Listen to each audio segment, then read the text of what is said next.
سائر في طريق الحق يا جند الله جند الله جند الله جند بسم الله. الله الرحمن الرحيم نحمده ونصلي على رسوله الكريم أما بعد.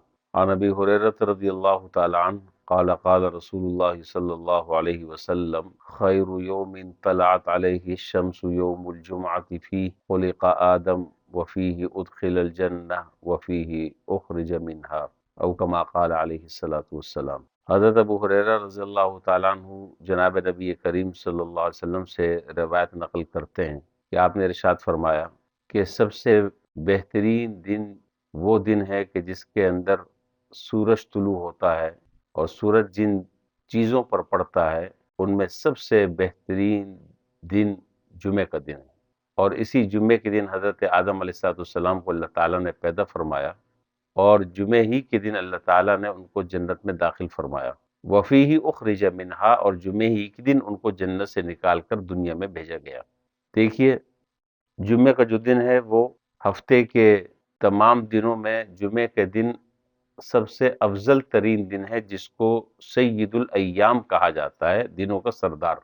اور سال کے دنوں میں بہترین اور افضل دن ہے یوم عرفہ، 9 ذی الحجہ۔ تو جمعہ کا دن جو ہے وہ ہے سید الایام، اور رمضان کا جو مہینہ ہے وہ ہے سید الشہور، مہینوں کا سردار۔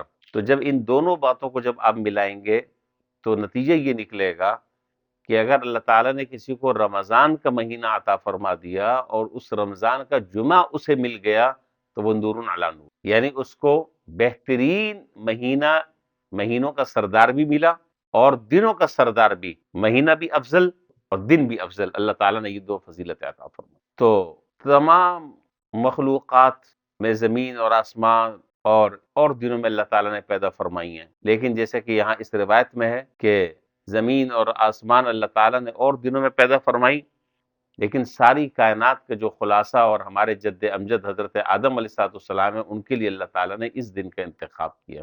اب یہاں پر ایک سوال یہ پیدا ہوتا ہے کہ اس حدیث میں حضرت آدم علیہ السلام کی پیدائش کے لیے اللہ تعالیٰ نے جمعے کا دن کا انتخاب فرمایا، اور اس کو کہا کہ یہ بہترین دن ہے، اور جس دن وہ جنت میں داخل کیے گئے وہ بھی بہترین دن ہے، وہ بھی جمعے کا دن ہے، اور جب وہ دنیا سے نکالے گئے تو وہ بھی جمعے کے دن نکالے گئے۔ تو یہاں سوال یہ پیدا ہوتا ہے کہ حضرت آدم علیہ السلام کا جمعے کے دن پیدا کرنا اور حضرت آدم علیہ السلام کو جنت میں جمعے کے دن داخل کرنا، یہ تو بات سمجھ میں آتی ہے کہ یہ بڑی باعث عزت بات ہے، اور یہ بات بڑی باعث فخر ہے، لیکن دنیا میں جو آپ کو جنت سے نکال کر بھیجا گیا، یہ کون سی باعث فخر بات ہے؟ تو اس کا جواب جو ہے وہ شرائع حدیث نے دیا کہ اس کا جواب یہ ہے کہ حضرت آدم علیہ السلام جب جنت سے نکال کر دنیا میں بھیجے گئے تو جبھی تو حضرات انبیاء وجود میں آئے اور اولیاء وجود میں آئے اور بڑے بڑے نیک لوگ وجود میں آئے، اور اللہ تعالیٰ نے ان کو وجود عطا فرمایا ان کے ذریعے۔ اگر آدم علیہ السلام کو دنیا میں نہ بھیجا جاتا تو انبیاء کہاں سے آتے ہیں، اولیاء اللہ کہاں سے آتے ہیں، بڑے بڑے برگزیدہ ہستیاں کہاں سے آتی، اللہ کے نیک بندے کہاں سے آتے ہیں؟ تو یہ تو اللہ نے آدم علیہ السلام کو بھیجا تو انبیاء بھی آئے، اولیاء بھی آئے، بڑے بڑے سرخیل اور بڑے بڑے سرتاج اور بڑے بڑے نیک اور صالحین، وہ سارے کے سارے آئے۔ تو بہرحال معلوم یہ ہوا کہ جمعے کا جو دن ہے وہ عام دن نہیں ہے، وہ بڑا اہم دن ہے۔ اور دوسری حدیث میں روایت ہے کہ جناب نبی کریم صلی اللہ علیہ وسلم نے ارشاد فرمایا کہ من توضأ فأحسن الوضوء ثم أتى الجمعة فاستمع وأنصت غفر له ما بين وبين الجمعة وزيادة 3 أيام۔ آپ نے فرمایا کہ جس آدمی کو جمعے کا دن ملا، اس نے وضو کیا اور اچھی طریقے سے وضو کیا، اور پھر وہ جمعے کی طرف اس نے قدم بڑھائے اور جمعے کی نماز کی تیاری کے لیے وہ آگے بڑھا، اور اس نے امام کا خطبہ غور سے سنا، کان کھول کر سنا، خاموشی کے ساتھ سنا، ادب اور احترام کے ساتھ بیٹھا۔ فرمایا کہ ایک جمعے سے دوسرے جمعے تک اس کے تمام گناہ معاف کر دیے جائیں گے۔ 7 دن تو یہ ہو گئے، ایک جمعے سے دوسرے جمعے تک اس کے سارے گناہ معاف۔ اور آگے اسی روایت میں ایک اور لفظ فرمایا کہ وزیادۃ 3 ایام، ایک ہفتہ تو یہ 3 دن اور۔ کتنے دن ہو گئے؟ 10 دن ہو گئے، ایک ہفتہ اور وزیادۃ 3 ایام، 3 دن اور اوپر۔ تو گویا کہ ایک جمعے کی نماز پڑھنے کا ثواب اور ایک جمعے کے خطبہ غور سے سننے کا ثواب اور طریقے سے اور ادب اور آداب کی رعایت رکھ کر جمعے کو گزارنے کا ثواب جو ہے وہ یہ ہے کہ 10 دنوں کے گناہ اللہ تعالیٰ معاف فرما۔ جمعہ تو سارے ہی لوگ پڑھتے ہیں، لیکن عام طور پر جمعے کی جتنی فضیلتیں ہیں، حدیث میں ہے کہ جو آدمی سب سے پہلے جمعے کے دن جو جاتا ہے اس کو اونٹ نحر کرنے کا ثواب اللہ تعالیٰ عطا فرماتے ہیں۔ پھر جتنی تاخیر سے جاتا ہے پھر گائے کی قربانی کرنے کا ثواب ملتا ہے، اور تاخیر سے جاتا ہے مینڈا دمبا قربان کرنے کا ثواب ملتا ہے، اور زیادہ دیر سے جاتا ہے مرغی اللہ تعالیٰ کے راستے میں اللہ تعالیٰ کے راستے میں خرچ کرنے کا ثواب ملتا ہے، اور بعض بد نصیب ایسے ہوتے ہیں کہ ان کو ثواب ملتا ہے ایک انڈا اللہ کے راستے میں خرچ کرنے کے برابر۔ یعنی وہ تاخیر پر تاخیر جس طرح ہوتی چلی جائے گی، ثواب میں اسی طریقے سے کمی آتی چلی جائے گی۔ جو جتنا پہلے جائے گا اور ادب و آداب کی رعایت رکھ کر جائے گا اس کو ثواب سب سے زیادہ ملے گا، اس کو ثواب سب سے زیادہ ملے گا۔ تو جمعے کا عام طور پر اہتمام جیسے ہونا چاہیے وہ عام طور پر نہیں ہوتا۔ اور حضرت امام غزالی رحمۃ اللہ علیہ نے تو بڑی عجیب بات لکھی، آپ نے فرمایا کہ قرن اولا میں جو لوگ تھے، پہلے زمانے کے جو لوگ تھے، بڑی عجیب بات ہے، ہم نے کبھی اس زاویے سے نہیں سوچا۔ حضرت امام غزالی رحمۃ اللہ علیہ فرماتے ہیں کہ قرن اولا کے جو لوگ تھے وہ جمعے کی تیاری جمعرات کے دن سے شروع کر دیتے تھے، یعنی جمعے کے دن کا اہتمام وہ جمعرات سے شروع کرتے تھے تاکہ جمعے کے جو بابرکت گھڑی ہے اور جمعے کا جو بابرکت وقت ہے وہ ضائع نہ ہو۔ مثلا اب آپ کہیں گے کہ جمعے کی تیاری جمعرات سے کیا کی جائے، جمعرات سے ہی آدمی مسجد کی طرف چلنا شروع کر دیں؟ نہیں، یہ مطلب نہیں ہے۔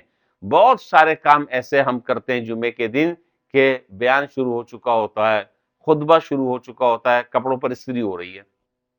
یہ کام تو آپ جمعرات کے دن کر لیں، یہ جمعے کی تیاری ہے۔ آپ کو جو کپڑے استری کرنے ہیں، کپڑے تیار کرنے ہیں، کپڑے دھونے ہیں، اس کے لیے آپ جمعرات کا انتخاب کریں۔ ناخن کاٹنے ہیں، مونچھیں بنانی ہیں، بال صاف کرنے ہیں، وغیرہ وغیرہ، یہ کام جمعے کے دن کر رہے ہیں، یہ کام جمعرات کے دن آپ کر لیں۔ صرف جمعے کے دن آپ کو نہانا ہو اور نہانے کے بعد آپ سیدھا مسجد میں، یہ ہے جمعے کی تیاری۔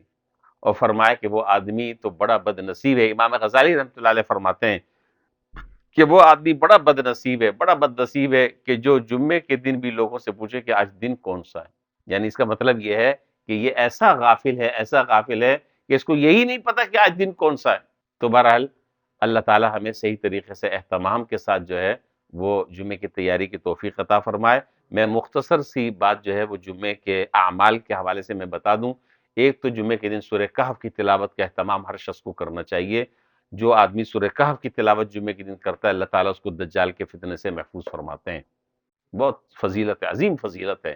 اسی طریقے سے جمعے کے دن صلاۃ التسبیح کی نماز پڑھنے کا اہتمام کرنا چاہیے۔ ہر جمعے کے دن صلاۃ التسبیح کی نماز، انشاءاللہ موقع ملے گا رمضانوں میں تو میں صلاۃ التسبیح کی فضیلت، اس کی اہمیت اور اس کے نماز پڑھنے کا طریقہ، اس سے متعلقہ مسائل، وہ انشاءاللہ رمضان کی جو ہماری یہ نشستیں چل رہی ہیں تو انشاءاللہ میں اس میں عرض کروں گا۔ اسی طریقے سے جمعے کے دن جو ایک خاص کام ہے وہ ہے درود شریف کی کثرت، درود شریف کی کثرت صلی اللہ علیہ وسلم۔ یہ بھی ایک مستند درود ہے۔